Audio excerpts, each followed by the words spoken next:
कर्मयोग। कर्मयोग किसे कहते हैं? जब हम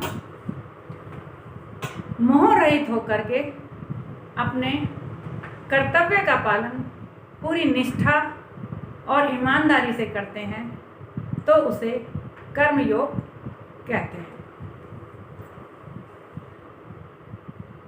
कर्म दो तरह का होता है और कर्म का मतलब होता है किया गया कार्य कर्म कहलाता है। जो दो तरह का होता है कर्म, एक होता है निष्काम कर्म, एक होता है सकाम कर्म। निष्काम कर्म उसको कहते हैं जब हम अपने कर्तव्य का पालन और आवश्यक कार्य पूरी निष्ठा और ईमानदारी से करते हैं, बिना मोह के, अर्थात मन को और इंद्रियों को वश में करके जब कार्य करते हैं, अपने कर्तव्य का पालन करते हैं, तो वह हो जाता है कर्मयोग। और सकाम कर्म जब हम रुचिपूर्वक अपने फायदे के लिए कोई काम करते हैं तो वो हो जाता है सकाम कर्म। सकाम कर्म भी दो तरह का होता है।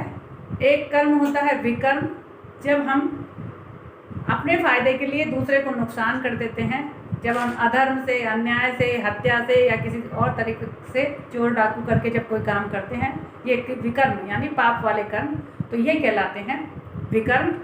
और एक होते हैं अकर्म, जब हम कोई काम करते ही नहीं हैं, निठल्ले बैठ जाते हैं। जैसे अर्जुन कह रहा है कि मैं भिक्षा मांग लूँगा, संन्यास ले लूँगा, तो मेरे को काम नहीं करना। तो जब हम कोई काम नहीं करते, अकर्म की स्थिति में हो जाते हैं, आलसी या बहाने बाज जाते हैं, तो वो हमारे कहलाते हैं अकर्म। अब कर्म योग को समझने के लिए मैं आपको थोड़ा सा ज्ञान योग के बारे में भी समझना पड़ेगा, और जैसे जैसे बातें आती जाएंगी गीता के अंदर, मैं वैसे के वैसे और अधिक बताती चली जाऊंगी।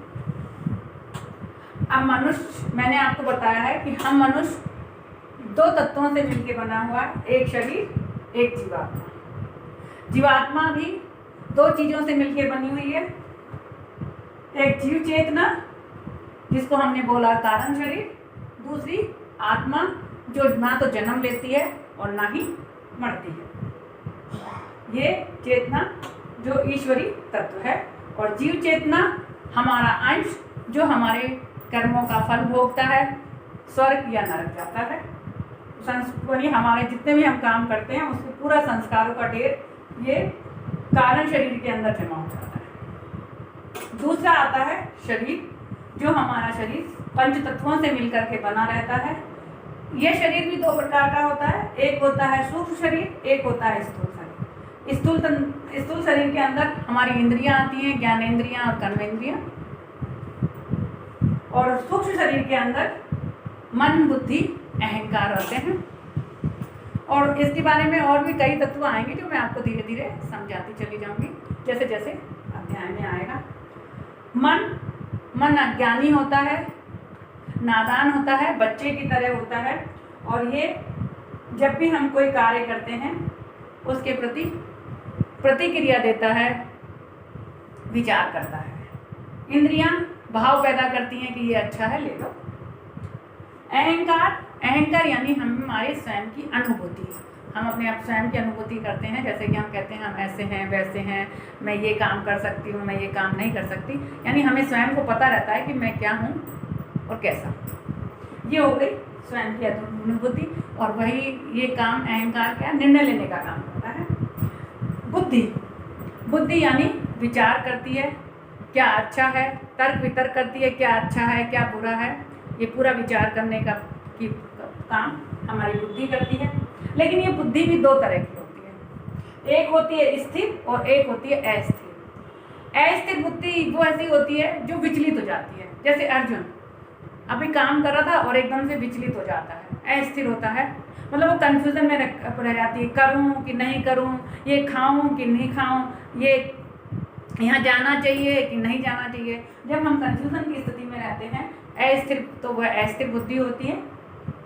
अस्थिर बुद्धि होती है वह हमेशा कैसे काम करती है, अधर्म के, ये अस्थिर बुद्धि होती है अधर्म के काम करती है, अहंकारी काम करती है, अज्ञानी होती है, अशांत होती है। यानी जब अहंकार, अरे मैं ये नहीं कर सकता, तो मैं अभी ये काम हो जाएगा अस्थिर बुद्धि के। स्थिर बुद्धि यानी कोई कन्फ्यूजन नहीं, सही डिसीजन एक बार जो डिसीजन ले लेती है फिर वो काम करने लग जाती है। और ये स्थिर बुद्धि वाले पांडव ही थे। तो पांडव के अंदर जो पांचों गुण होते हैं वह स्थिर बुद्धि के अंदर होते हैं, जैसे धर्म, साहस, ज्ञानी, शांत और सुंदर। धर्म, युधिष्ठिर बहुत धर्म का पालन करने वाले थे। साहसी, जो हमारे भीम थे वो बहुत साहसी थे। ज्ञानी, अर्जुन ज्ञान अर्जन कर ही रहे हैं, यहाँ भी ज्ञान अर्जन करेंगे, वह ज्ञानी है। शांत, यहाँ जो सहदेव है बिल्कुल शांत है। आपने पूरी महाभारत में देखा होगा, वो उन्होंने कोई लड़ाई झगड़ा या कुछ नहीं किया, वो बिल्कुल शांत बना। और नुकुल, वह बहुत सुंदर थे। तो यहाँ पे यही बताते हैं कि जो स्थिर बुद्धि वाले होते हैं वो सुंदर काम करते हैं, शांत रहते हैं, ज्ञानी होते हैं, साहसी होते हैं और धर्म के रास्ते पे चलने वाले होते हैं। लेकिन जब यही पांडव, यही बुद्धि हमारी स्थिर बुद्धि जब परमात्मा से जुड़ जाती है, यानी जब कृष्ण से जुड़ जाती है, तो ये वाला क्षेत्र कहलाने लग जाता है पांडव क्षेत्र।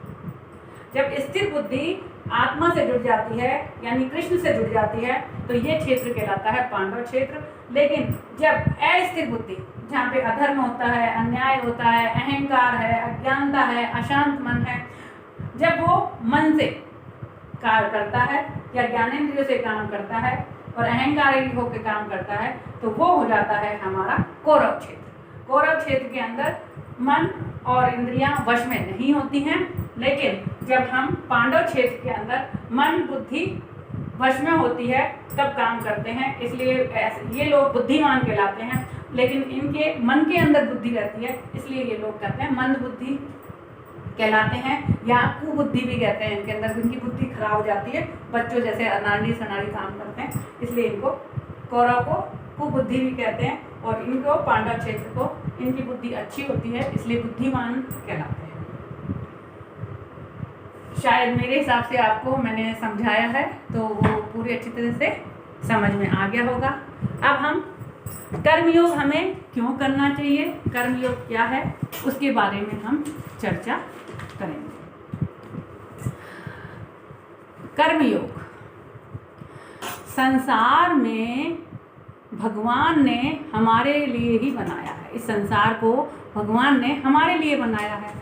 संसार में रह करके हम अपने कर्तव्यों को अच्छे से पूरा करें, हंसी खुशी से करें, शांति से करें, तरीके से करें, लेकिन इसमें इस तरह फंस ना जाएं, इस तरह व्यस्त ना हो जाएं कि हमको अपने जीवन के उपदेशों का और जीवन के कर्तव्यों का भान ही ना रहे, क्योंकि उनको भूले नहीं। हमेशा हमें अपने अपने कर्तव्य और अपने जीवन के उपदेश ध्यान में रहने चाहिए। अगर हम इच्छाओं में, कामनाओं में, अपने रुचिपूर्वक कार्यों में यदि फंस जाएंगे, व्यस्त हो जाएंगे, तो हमें जीवन में बहुत ही पछताना पड़ेगा। और ये रुचिपूर्वक कार्य करने के बाद हम या तो कोर्ट में चक्कर लगाते हैं या फिर हम हॉस्पिटलों के चक्कर लगाते हैं, क्योंकि हमारा काम मोह में फंस करके हम गलत काम कर लेते हैं। अपने कर्तव्यों को पूरा करने के लिए ज़िंदगी जीनी चाहिए, और हमें अपनी ज़िंदगी मालिक की तरह नहीं, मालिक की तरह जीनी चाहिए। मालिक हमें भगवान को मान लेना चाहिए, और उसके द्वारा जो हमारे को कर्तव्य दिए गए हैं, जो हमें काम दिया गया है, उनको बेहतर तरीके से निपटाना चाहिए। क्योंकि मालिक की ज़िंदगी यदि आप जियोगे तो उसमें भारीपन है, बहुत कष्ट होता है। जबकि मालिक की ज़िंदगी अच्छी, बस कि वो अपने कर्तव्य का पालन करो, मस्त रहो। जैसे एक औरत होती है, वो अपने घर का काम करती है, बच्चों का ध्यान रखती है, उसे और कुछ दिक्कत ही नहीं बाहर क्या हो रहा है, क्योंकि उसको मालूम है मेरे पति देव संभाल लेंगे, मालिक उन्होंने पति को बना देती है, तो फिर वो अपनी जिम्मेदारियां बड़े अच्छे से शांत तरीके से जीती हैं। और उसके बाद जब हम जो भी काम करते हैं, जो हमारी जिम्मेदारी होती है, जैसे औरतों की काम यही होती है बच्चों को अच्छी शिक्षा और संस्कार देना, घर को साफ सुथरा रखना, जो आता है उसको भी खाना पानी सब कुछ देना, तो वो शांति की तरह से काम करती है। तो वो उसको आत्मसंतुष्टि भी होती है और एक अलग से आनंद होता है कि मैंने अपने काम बहुत अच्छे तरीके से किए, और एक गर्व भी होता है और आत्मसंतुष्टि प्राप्त करके वह सुखी रहती है। लेकिन मालिक आपको देखना हमेशा चिंता में लगा रहेगा कि सफलता मिली कि नहीं मिली, पास हुआ या फेल हुआ, नुकसान हुआ कि नफ़ा हुआ, कैसे मुझे फ़ायदा होगा, ऐसा कर लूँगा नुकसान तो नहीं होगा, इसी चिंतन में लगा रहता है। और मालिक को केवल ये चिंता रहती है कि मुझे अपने कर्तव्य का पालन अच्छे से करना है, मुझे अपने मालिक को खुश करना है, और अपने काम को खूबसूरत तरीके से करूँगी तो मेरे मालिक खुश हो जाएंगे। वह ऊंचे उद्देश्य के साथ जीती है और उसका एक ही ध्येय होता है, सादा जीवन उच्च विचार। ऐसे लोग सादा जीवन जीते हैं, उच्च विचारों के साथ रहते हैं, इनका मन और इंद्रियां कंट्रोल में रहती हैं, फिर इनको ज़्यादा परेशान नहीं होते क्योंकि इनको परिणाम अच्छा आए या बुरा आए, असफलता मिले या सफलता मिले, लाभ मिले या हानि मिले, ये सब कुछ सहन कर लेते हैं क्योंकि ये पूरी तरह ईश्वर पे समर्पित होते हैं। और उनको मालूम होता है कि यदि कुछ कम मिला तो भगवान ने कुछ अच्छा सोच के ही दिया होगा, कि भगवान ने हो सकता है मेरे कोई कर्मों का फल दिया होगा, यह भाग्य में मेरे लिखा होगा।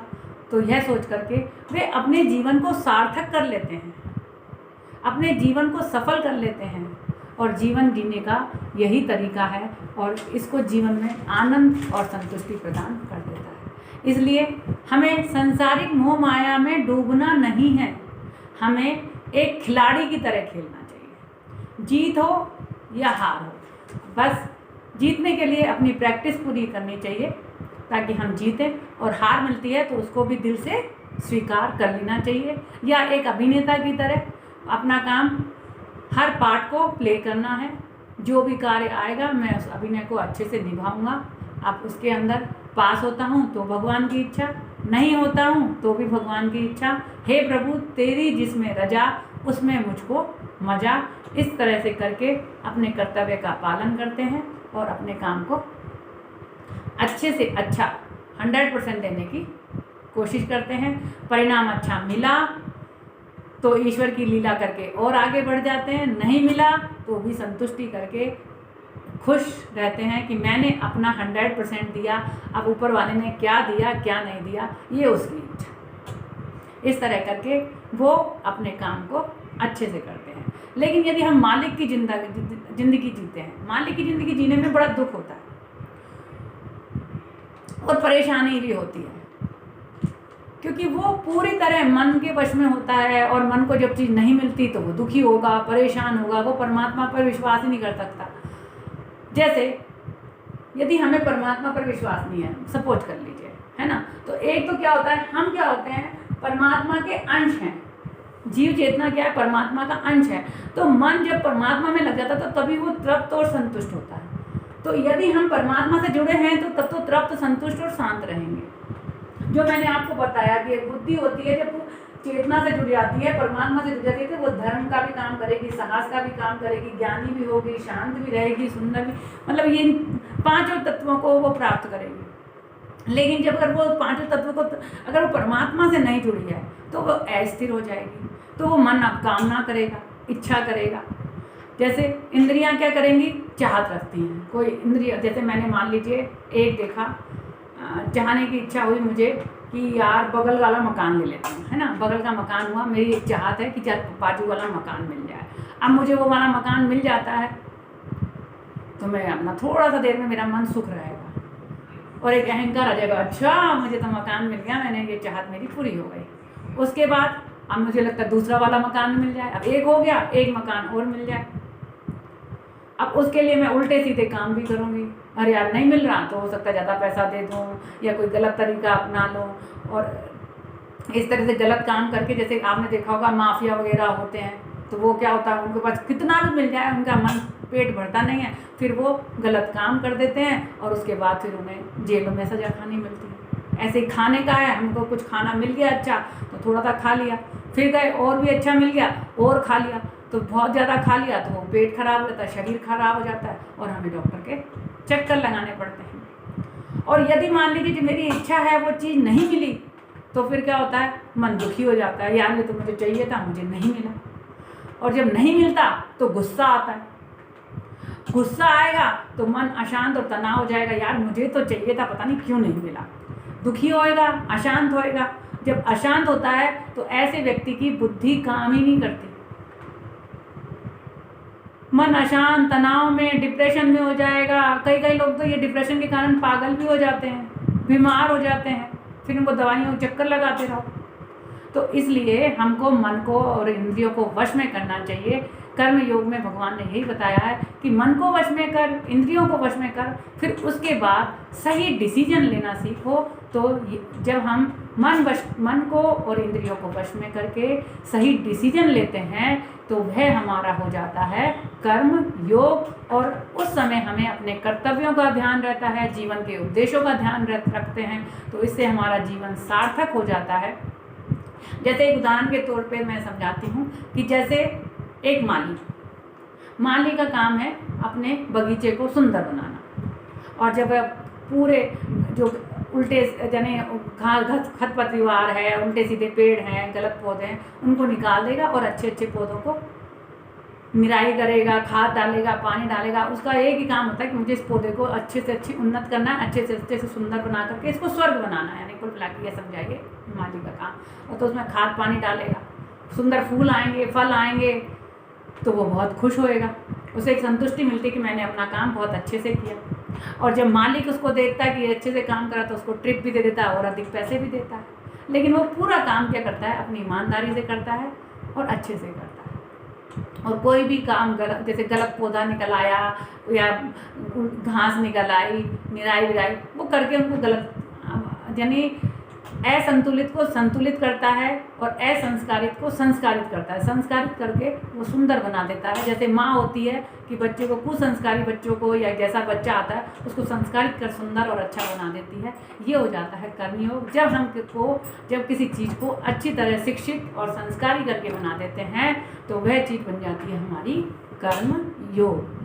मुझे लगता है मैंने काफ़ी अच्छे तरीके से आपको समझा दिया है और आपको समझ में आ गया होगा। हरे कृष्ण।